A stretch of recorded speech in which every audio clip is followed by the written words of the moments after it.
श्रृंखला सर्व आत्माओं के पिता परमात्मा शिव के द्वारा उच्चारित महावाक्यों के संकलन पर आधारित है। ओम शांति। गॉडलीवुड स्टूडियो द्वारा प्रस्तुत अमूल्य रत्न में आप सभी का हार्दिक स्वागत है। संत कबीरदास जी ने कहा है, भली भली हर कोई करे, भली क्षमा का रूप, जाके मन क्षमा नहीं, सो बोड़े भवकोप। वास्तविकता में क्षमा करने में ही अपनी व अन्य आत्माओं की भलाई समाहित है। परंतु आजकल की दुनिया में इंसान शिक्षा तो एक दूसरे को दे देता है, पर क्षमा नहीं कर पाता। क्षमा करने के वास्तविक अर्थ और महत्व को आज हम ईश्वरीय महावाक्यों द्वारा जानेंगे। महावाक्यों के स्पष्टीकरण के लिए हमारे मध्य हैं प्रजापिता ब्रह्मा कुमारीज ईश्वरीय विश्वविद्यालय के वरिष्ठ राजयोगी शिक्षक आदरणीय राजू भाई साहब। सब आपका आज के एपिसोड में बहुत बहुत स्वागत है। ओम शांति। जब पिछले एपिसोड में हम बात कर रहे थे 4 सितंबर 2005 के महावाक्यों पर, जिसका टॉपिक था दुआएं दो दुआएं लो तो आपका घर आश्रम बन जाएगा। तो महावाक्यों में हम शिक्षा के साथ साथ क्षमा और रहम की भावना के महत्व को समझ रहे थे। महावाक्यों में आगे बढ़ते हैं। परमात्मा कहते हैं कि अगर रहम दिल बन के उसको शिक्षा देंगे तो आपकी शिक्षा काम करेगी।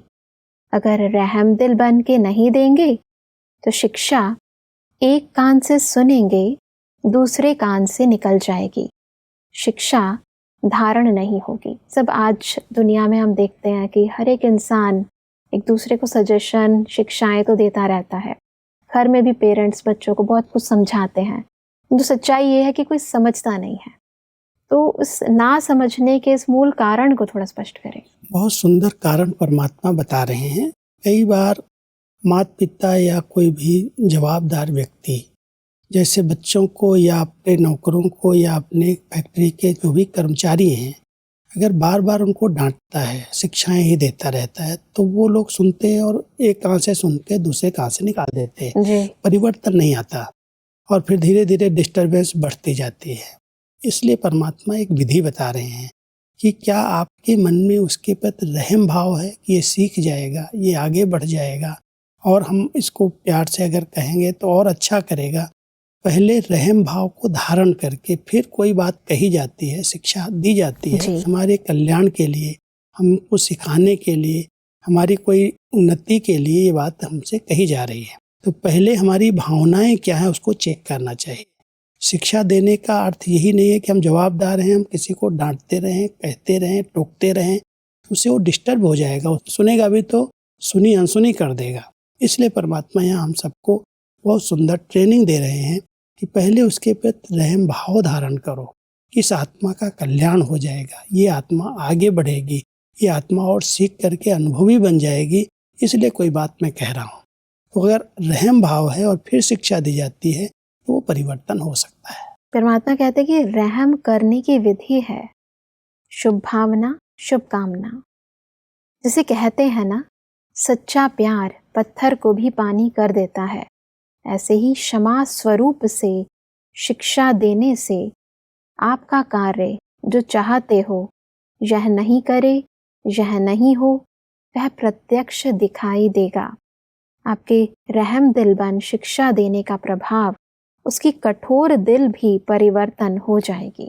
यही एक विधि परमात्मा बताते हैं कि बड़े शुभ भावना से, बहुत प्यार से पहले उसकी कुछ विशेषताएं भी सुनाओ।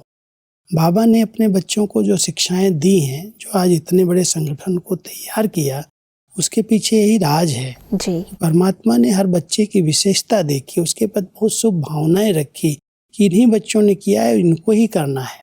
तो ऐसे शुभ भावना, शुभ कामना रख करके, उनके प्रति रहम भाव रख करके फिर बात कही है, शिक्षाएं दी हैं, तो उनमें परिवर्तन आया।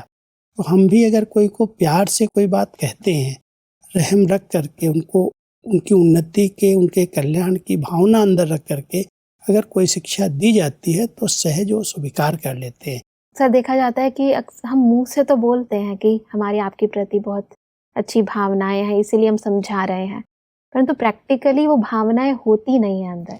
वास्तव में इसमें बोलने की जरूरत ही नहीं। हमारे वाइब्रेशन, हमारी आंतरिक भावना जो है वो सामने वाले को अनुभव होती है। अगर कोई बहुत बोलता है ना, मैं सत्य कह रहा हूँ, मैं आपको समझा रहा हूँ, आपके कल्याण के लिए कह रहा हूँ, तो उसका भी प्रभाव नहीं पड़ता। वो समझता है जो बोलता है वो अंदर अलग है, बाहर दूसरा है।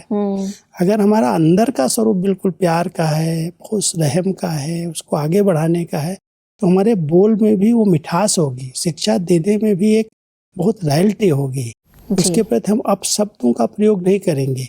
कई लोग शिक्षा देते देते उसके प्रति बद्दुआ वाले अपशब्द भी निकाल देते हैं, वो फिर किसी को ठेस पहुंचती है, उससे दूरी बढ़ जाती है और वो कोई बात फिर सुनने के लिए तैयार नहीं होता। इसलिए परमात्मा कह रहे हैं बहुत प्यार से शुभ भावना शुभकामना रख करके फिर कोई बात शिक्षा के रूप में दोगे तो मानेगा। परमात्मा कहते हैं कि कभी कभी थोड़ा डांट देते हो, डांटना नहीं, रहम करो, रहम के साथ शिक्षा दो। बार बार किसको डांटने से और ही आत्मा जो है ना वह दुश्मन बन जाती है, घृणा आ जाती है।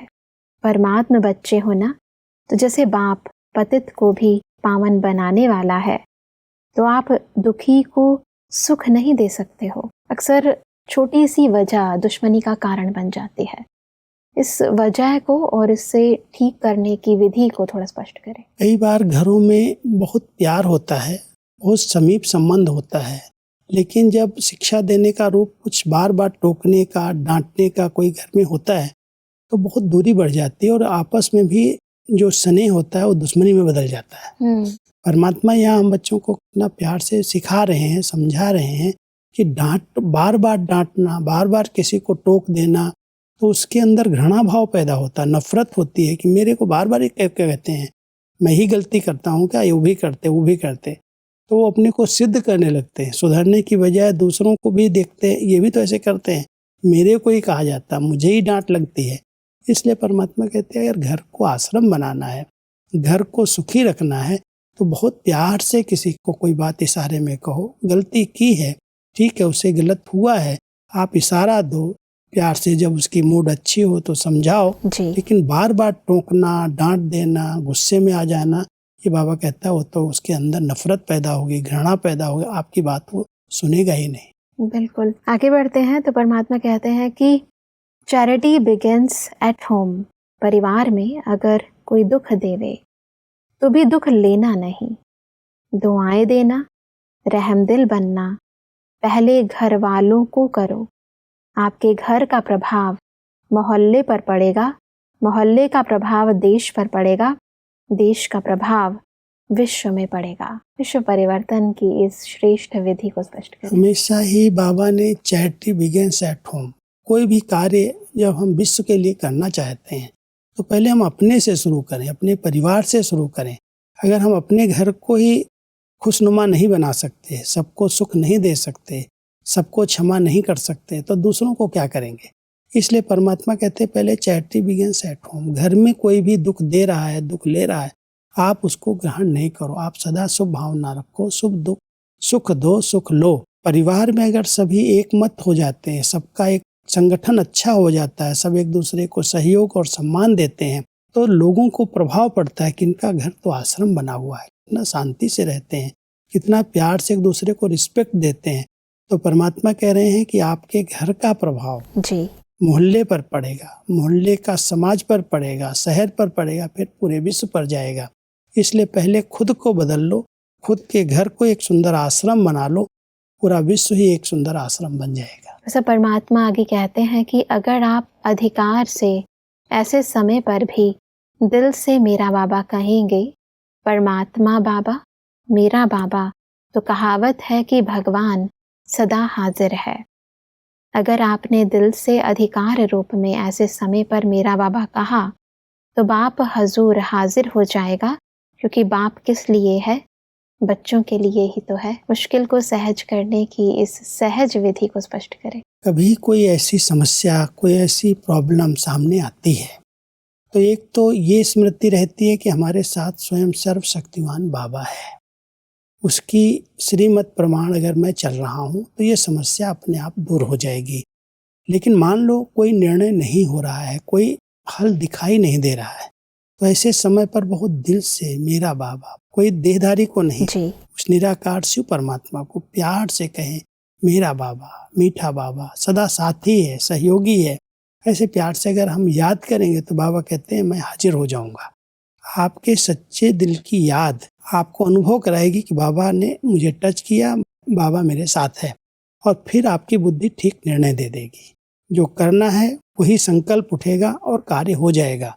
बाबा को ऐसे स्थूल में तो साकार दिखाई नहीं देगा, लेकिन उसकी शक्तियाँ आपके साथ कार्य करना शुरू कर देंगी और आपकी बुद्धि जज करेगी अभी ये करना, ये नहीं करना। इसलिए परमात्मा कहते हैं दिल से प्यार से मेरा बाबा, मीठा बाबा स्मृति स्वरूप बन करके उसको आवाहन करो और आपके साथ आएगा और आपकी समस्या को हल कर देगा। बिल्कुल। आगे परमात्मा कहते हैं कि आपका घर आश्रम बन जाए, घर नहीं आश्रम। वैसे भी शास्त्र भी कहते हैं गृहस्थ आश्रम, लेकिन आज आश्रम नहीं है। आश्रम अलग है, घर अलग है। तो घर को आश्रम बनाना, दुआएं देना और लेना, यह आश्रम का कार्य है। आपका घर मंदिर बन जाएगा।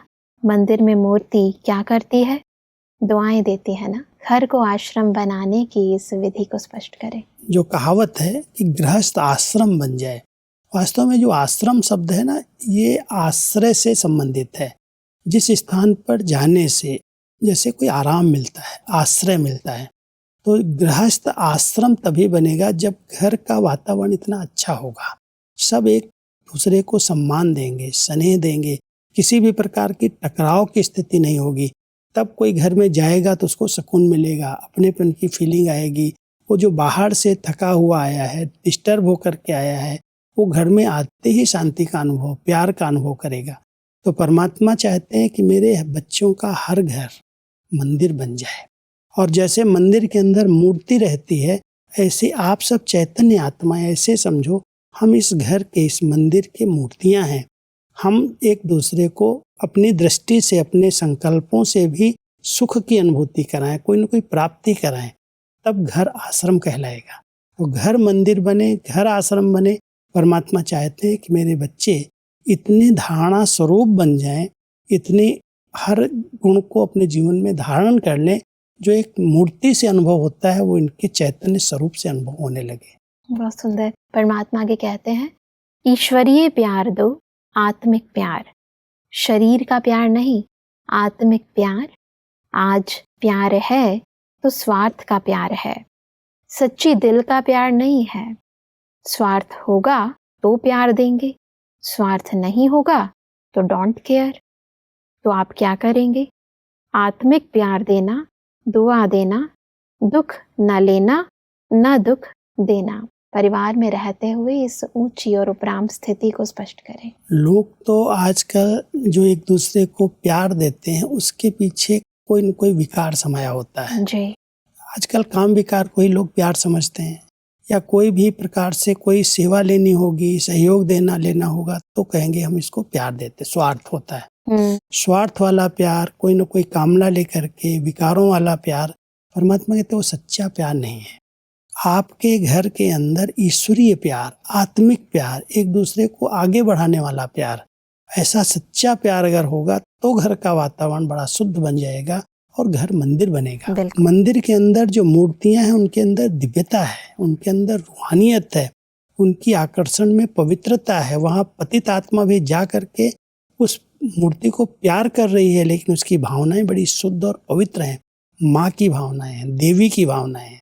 वो भावनाएं घर में आ जाए, जरा भी दैहिक आकर्षण वाला प्यार ना हो, ऐसा रूहानी प्यार, आत्मिक प्यार अगर है, तब परमात्मा कहते हैं वो घर मंदिर कहलाएगा। बिल्कुल। परमात्मा कहते हैं कि थोड़ा सहन तो करना पड़ेगा, समाने की शक्ति कार्य में लगानी पड़ेगी, लेकिन सहन शक्ति का फल बड़ा मीठा होता है। सहन शक्ति और समाने की शक्ति को कैसे हम प्रयोग करें? परिवार में जैसा हम चाहते हैं ऐसा ही सब करेंगे, ऐसा नहीं हो सकता जी। कोई हमारे संकल्पों के, हमारे कहने के विपरीत भी कर रहा है मान लो, तो उसमें हमें सहन करना पड़ेगा और कुछ अपने बड़ों की बातों को समाना पड़ेगा। जो हमारे निमित्त हैं, जो हमें मार्गदर्शन दे रहे हैं, उनकी बातों को हम फैला नहीं सकते, इधर उधर नहीं बता सकते, इसने ऐसे किया, इसने ऐसा किया। उन बातों को भी समाना पड़ता है। तो अगर हम मंदिर बनाना चाहते घर को, तो परमात्मा ये दो शक्तियाँ बता रहे हैं, ये जरूरी हैं क्योंकि हर घर में कहते हैं जहाँ रहना है वहाँ सहना भी पड़ता है, कुछ न कुछ तो सहन करना ही पड़ता है। 4 बर्तन रहते हैं तो थोड़ा तो टक टक होता ही है। तो परमात्मा कहता है ऐसा नहीं है कि आपको कोई कुछ कहेगा ही नहीं। मान लो कोई गलती होगी, कोई बात होगी, इशारा करेगा, कुछ बोल देगा जी। तो आपके अंदर सहन शक्ति होनी चाहिए और बड़ों के प्रति इतना रिस्पेक्ट हो कि उनकी कोई छोटी मोटी गलती बात देख करके फैलाना नहीं, उनको अपने अंदर समा लेना, तब घर मंदिर बनेगा। बिल्कुल सही। परमात्मा आगे कहते हैं कि अगर आपके पास थोड़ी क्रोध की रेखा, लोभ की, मोह की, अभिमान की गलती से भी आ जाए, क्योंकि बहुत समय रखा है, तो उसे वापस कर देना। बाबा, बाबा आप अपनी चीज आप संभालो, मेरी नहीं है। बाप तो सागर है ना, सागर में समा देना। आप यूज नहीं करना, क्योंकि अमानत हो गई ना, तो अमानत में खयानत नहीं की जाती है। बाप को दे दो, बाबा आप जानो, यह जाने, मैं नहीं यूज करूंगा। कि अक्सर हम कह तो देते हैं कि आगे से हम क्रोध नहीं करेंगे, लोभ नहीं करेंगे, ये कमी कमजोरियां दे देते हैं परमात्मा को, परंतु फिर वो संस्कार कभी इमर्ज हो जाते हैं और फिर दोबारा हमारे पास आ जाते हैं। तो उसको खत्म करने की इस महत्वपूर्ण विधि को थोड़ा सा स्पष्टता से समझाएं। क्योंकि परमात्मा सागर है और सागर को कोई भी बात दे दी तो समा जाएगी, खत्म हो जाएगी। ऐसा नहीं है कि हमारे अंदर सब विकार खत्म हो गए हैं, कभी न कभी कोई पुराना संस्कार जागृत हो सकता है जी। उस संस्कार को हम महसूस करें कि ये गलत है, मैंने इसको बाबा के आगे अर्पित किया है, हमने उसको दे दिया है, अभी हम इसको वापस नहीं ले सकते। हमने संकल्प लिया है, पवित्रता की प्रतिज्ञा की है, और पवित्रता केवल ब्रह्मचर्य व्रत नहीं है, क्रोध भी है, लोभ भी है, मोह है, अहंकार है, कोई न कोई संस्कार किसी न किसी विकार का जागृत होता है, बीच बीच में आ जाता है। जी। तो जब आ जाता है तो ये संकल्प करें कि ये तो हमने बाबा को दे दिया, और फिर बाद में बाबा का आह्वान करके, बाबा ये जो आया है मेरे पास आप ले लो, उसको समा दो। तो बाबा आपकी बात को सुन करके भी आपको शक्ति दे देगा जिससे आप उससे पार हो सकते हैं। बिल्कुल। इसलिए परमात्मा कहता है बच्चे, प्रभु की अमानत मान लो आपने दी, तो आप उसको अब फिर से स्वीकार नहीं कर सकते। आप फिर से बोलो बाबा ये आप अपना ले लो, मैंने तो आपको दे दिया था, फिर मेरे पास क्यों आ गया। ये अंदर अंदर रूह रिहान करनी, बातें करनी है, अंदर से अपने आप को समझाना है। इसको ही हम कहते हैं अपना शिक्षक अपने आप बनो। मान लो हमारे अंदर संस्कार जागृत हो रहा है, तो हम अपने आप को पढ़ाएं कि बाबा को तो मैंने सब प्रतिज्ञा करके दे दिया था, फिर ये क्यों आ गया, और फिर उसको हम अर्पित कर दें, तो बाबा संभालेगा और उसके जगह पर वो आपको शक्ति दे देगा। परमात्मा आगे कहते हैं कि छोटे बच्चों को भी आप सिखाते हो मिट्टी नहीं खाना, सिखाते हो ना, और बच्चा फिर मिट्टी खा लेता है, उसको मिट्टी अच्छी लगती है, और फिर आप क्या करते हो, बार बार उसके हाथ को छुड़ाते हो या खाने देते हो। छुड़ाते हो ना, तो यह अपने मन को छुड़ाना, मन में ही तो आएगा ना। सब मन को छुड़ाना और स्थूल चीज को छुड़ाना, दोनों में बड़ा अंतर है। वास्तव में परमात्मा कहते हैं ये मन भी आपका बेटा है, इसको उसी प्यार से, उसी स्नेह से जो मन में आ रहा है, जो देह अम्मान की मिट्टी है, वर्णन बाबा इसलिए हम बच्चों को स्पष्ट करके बता रहे हैं। छोटे बच्चे का मिसाल दे करके, कई छोटे बच्चों को आदत होती है फट से मिट्टी उठाएंगे, खाने लगेंगे, और माँ बाप देखते हैं तो उनको लगता है ये क्या कर रहा है, फट से उसे हाथ से छीन लेते हैं।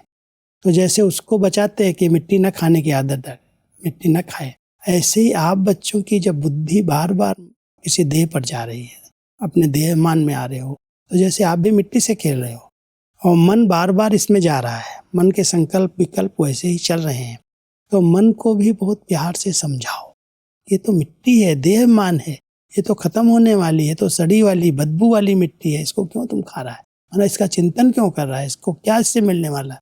तो जब हम मन से बात करेंगे, अपने आप से बात करेंगे, तो हम देह मान में आने से मुक्त हो सकते हैं। नहीं तो बार बार ये देह मान किसी के रूप में, किसी की बातों में प्रभावित हो जाती है आत्मा, जैसे वो मिट्टी को स्वीकार कर रही है। तो परमात्मा अपने बच्चों को देह भान की मिट्टी न खाएं, न उसमें खेलें, उससे निकालने के लिए ये शिक्षा दे रहे हैं। परमात्मा आगे कहते हैं कि अपने मन का मालिक बन के इस चीज को छोड़ना।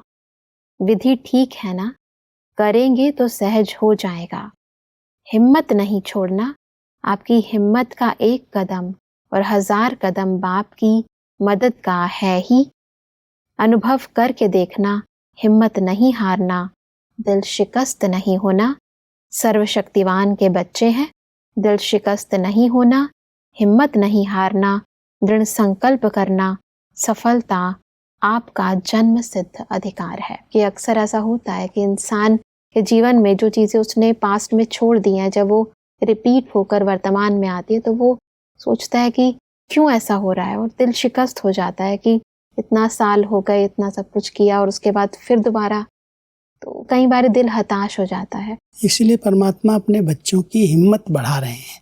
कोई भी बात मान लो आ जाती है तो ऐसा नहीं आएगी ही नहीं। कईयों को जरा भी कोई स्वप्न में भी बात आती है तो इतना डिस्टर्ब हो जाते हैं, योग ही टूट जाता है, उसी को सोचते रहते हैं। तो परमात्मा कहता है कि मान लो कोई ऐसी बातें, ऐसे संस्कार जो आधा कल्प से जिन विकारों के अधीन रहे हो, देह मान की मिट्टी से खेला है, मान लो स्वप्न में, संकल्पों में वो बात आ गई है तो बहुत जल्दी दिल शिकस्त हो जाना, डिस्टर्ब हो जाना कि मैं तो इतने समय से संकल्प किया था फिर भी ऐसा हो गया। परमात्मा हिम्मत नहीं हारो, दिल शिकस्त नहीं बनो, अपने आप में हिम्मत रख करके फिर से संकल्प करो तो बाबा की 1000 गुना आपको मदद मिल जाएगी। इसलिए कभी भी छोटी दिल नहीं करना है, डिस्टर्ब नहीं होना है और हिम्मत को नहीं छोड़ना। हिम्मत का कदम अगर हम आगे बढ़ाएंगे तो बाबा मदद करने के लिए 1000 गुना मदद के लिए आगे आ जाएगा। बिल्कुल। परमात्मा आगे कहते हैं कि जीरो को याद करना तो हीरो बन जाएंगे। सहज है ना? और जीरो स्वयं आत्मा भी हो और जीरो बाप भी है, तो जीरो को याद करना, हीरो बन पाठ बजाना। ठीक है ना? हीरो बनने की इस विधि को स्पष्ट करें। अगर हम जीरो माना मैं आत्मा एक ज्योति बिंदु हूँ, जीरो बिंदु को ही कहते हैं। जब हम अपने आत्मिक स्वरूप में स्थित होते तो मैं भी जीरो हूँ, बिंदु हूँ और मेरा बाबा भी उसी स्वरूप में जीरो बिंदु है, ज्योति बिंदु है। तो जब हम जीरो बनते माना आत्मिक स्वरूप में स्थित होते हैं तब हम अपना हीरो पार्ट प्ले कर सकते हैं। देहमान के कारण जो हमने पार्ट प्ले किया वही सब पार्ट गलत हो गए। अब बाबा अपने बच्चों को हीरो एक्टर कह करके हीरो पार्ट बजाने की श्रीमत दे रहे हैं और उसके लिए कहते हैं सिर्फ स्मृति करो, मैं आत्मा एक जीरो हूँ और मेरा बाबा भी जीरो है। माना विस्तार में नहीं जाओ, अपने स्वरूप में स्थित होकर के परमात्मा को उसी स्वरूप से याद करो तो उसकी शक्तियाँ काम करेंगी और आपका पार्ट जो है वो हीरो पार्ट हो जाएगा। बिल्कुल भाई साहब, आज हमने अपने गृहस्थ व्यवहार में रहते हुए कैसे घर को आश्रम व मंदिर बनाए, उसकी सहज विधि को जाना। स्पष्टीकरण के लिए आपका बहुत बहुत धन्यवाद। ओम शांति। दर्शकों, आज के महावाक्यों में परमात्मा ने कहा कि किसी को भी शिक्षा देने की सहज विधि है रहम दिल बनकर शिक्षा देना। रहम दिल अर्थात शुभ भावना, शुभ कामना रखना। परमात्मा ने कहा कि अपने घर को आश्रम व मंदिर बनाने के लिए हमें सदा सभी को दुआएं देनी है और ईश्वरीय प्यार देना है। परमात्मा ने कहा कि यदि परमात्मा को दी हुई कोई भी कमी कमजोरी वापस आ जाए तो हमें दिल शिकस्त नहीं होना है।